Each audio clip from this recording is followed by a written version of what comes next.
Oh, hey.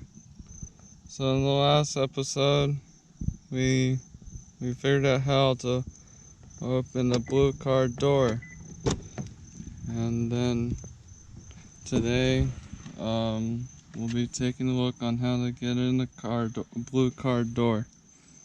So first, what you want to do is you want to lift your foot up, and sometimes it takes a few tries, and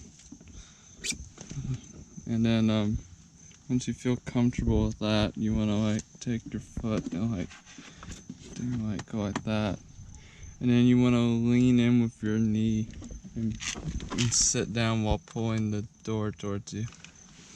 Then pull the other leg in. So make sure you don't get your foot caught in the door. That's not required. There's a fly in my car.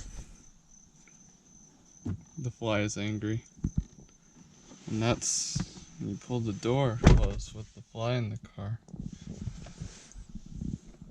And that's how you open up a blue car door and get in a blue car